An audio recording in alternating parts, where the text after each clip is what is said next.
Et yo tout le monde, c'est Chua, j'espère que tout le monde va bien. Aujourd'hui on se retrouve pour une nouvelle vidéo tant attendue après une petite pause encore une fois, tout simplement puisque nous avons repris les études et le travail en ce qui concerne Protox et moi-même. Du coup aujourd'hui on se retrouve sans plus tarder pour un épisode de Un jour un tueur. Alors je voulais vous remercier pour tous ceux qui sont encore là. On va pouvoir vous proposer, grâce aux monteurs qu'on a contactés, on va payer des monteurs tous les mois pour faire des vidéos. Ça va nous libérer du temps, vous aurez au minimum 2 vidéos par mois. Si le temps nous le permet, entre nos activités et surtout financièrement, puisque ça coûte des sous, on essaiera de vous en faire plus de 2. Pour l'instant, on part sur ce rythme-là.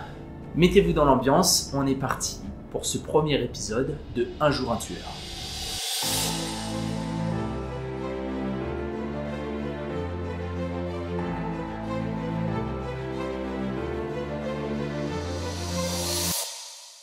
Nous avons tous nos pensées intimes et nos moments de folie.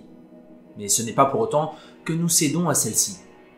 John Joubert, lui, va expérimenter de près ou de loin ses plus sombres secrets. Si vous suivez nos vidéos depuis un moment, j'aime à penser et à vous dire que l'enfance de nos tueurs en série est l'un des facteurs les plus importants dans ce qui va suivre de leur vie. John Joubert, lui, ne fait pas exception. Si nous mélangeons le cocktail intelligence, folie ou stupidité, nous obtenons à chaque fois un cocktail détonnant. John Joubert naît dans le Massachusetts. À seulement 3 ans, il est déjà en avance sur son âge et sait déjà lire. Cependant, ce qui va commencer à marquer sa vie tumultueuse est le divorce de ses parents à peine 3 ans. Alors, sa mère déménage et éloigne le jeune John de son père. C'est à partir de là qu'il tiendra responsable celle-ci de cet éloignement et commencera à avoir des agissements plus que étranges et à détester sa mère pour la séparation avec son paternel.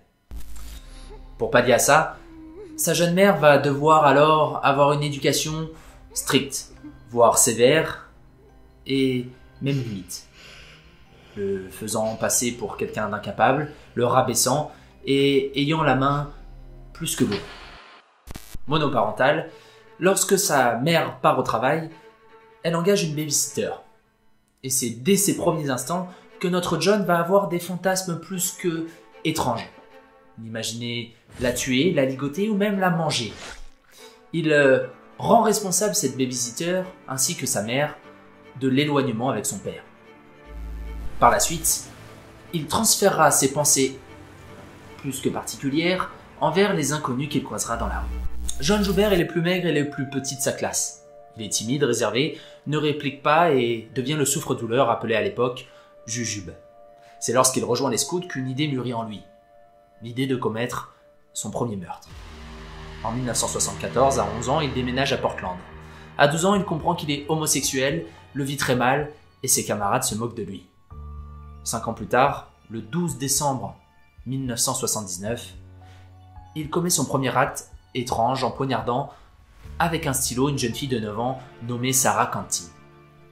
C'est à partir de là que John va commettre de plus en plus de délits et de crimes.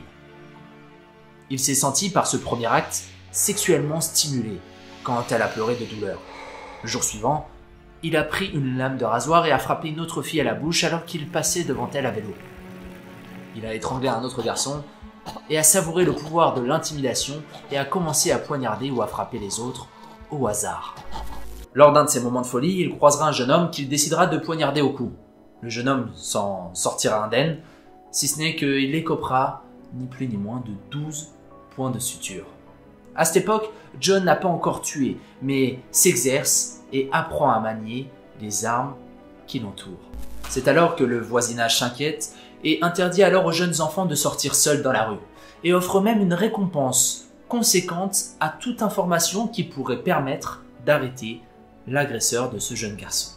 Le 22 août 1982, Richard Stetson, 11 ans, disparaît alors qu'il faisait son jogging près de chez lui, à Portland, dans le Maine.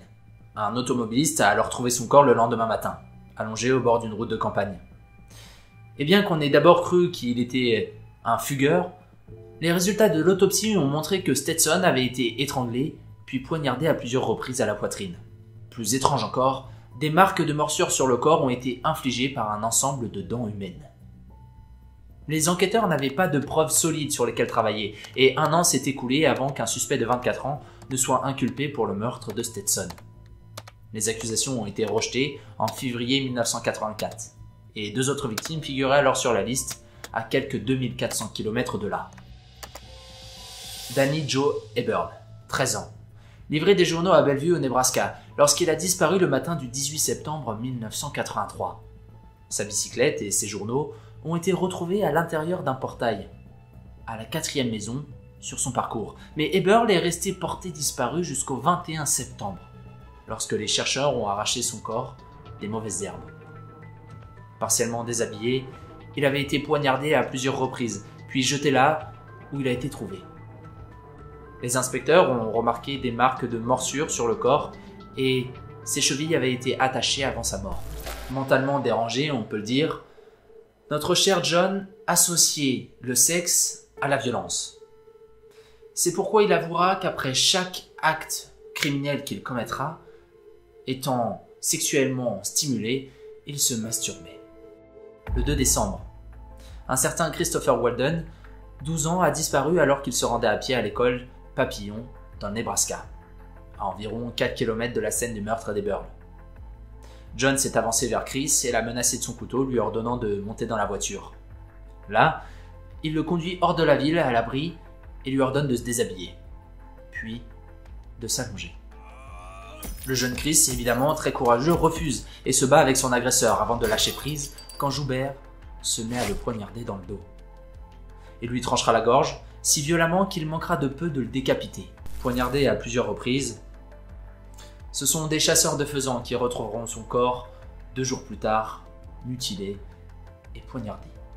Tout s'accélère. 6 semaines plus tard, le 11 janvier 1984.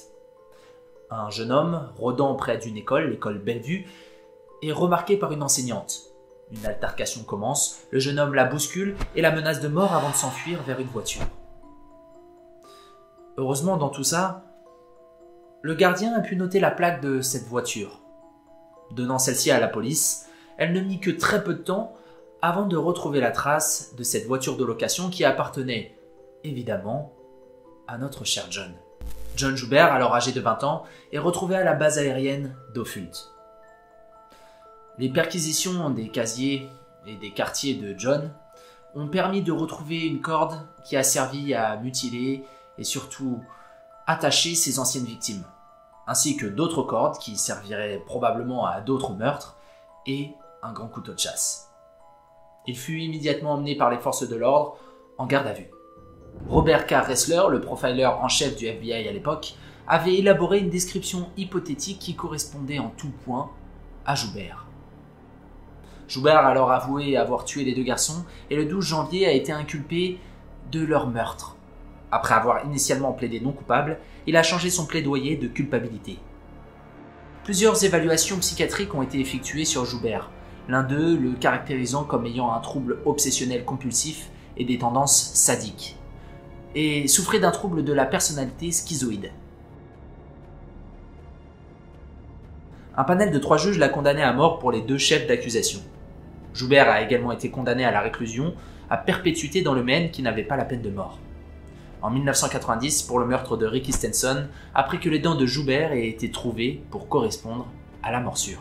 Joubert a été exécuté le 17 juillet 1996. Condamné à la chaise électrique, il fut le 2e à écoper de cette peine, puisque la peine de mort avait été réintroduite en 1973 dans le Nebraska. Un appel de la Cour suprême pour savoir si la chaise électrique était un acte cruel et inhabituel avait démontré que sur le corps de notre jeune Joubert, la chaise avait laissé des marques, si je puis dire, indélébiles, puisque au niveau de son crâne, une cloque de 10 cm s'était formée et de nombreuses sur les tempes étaient apparues. À vous de juger si celle-ci est trop cruelle ou non. Êtes-vous pour ou contre la peine de mort? Et si vous êtes pour, êtes-vous pour la chaise électrique ou une autre méthode d'exécution? Voilà pour cette vidéo concernant notre cher John Joubert, tueur en série sadique et plus que dérangé depuis son plus jeune âge. J'espère que cette vidéo vous aura plu. N'hésitez pas à liker et nous dire ce que vous pensez de cette vidéo, en tout cas du montage pour les monteurs, que ce soit de la qualité audio et vidéo ainsi que toutes les questions ou même remarques constructives que vous pouvez nous faire. Ça me fait énormément plaisir de vous faire ces vidéos à chaque fois. N'oubliez pas de passer un agréable moment en espérant, là nous sommes mercredi, ne pas être confiné. J'espère que tout va bien dans votre vie. On se retrouve bientôt pour une prochaine vidéo. C'était Ishai, portez-vous bien. Ciao tout le monde.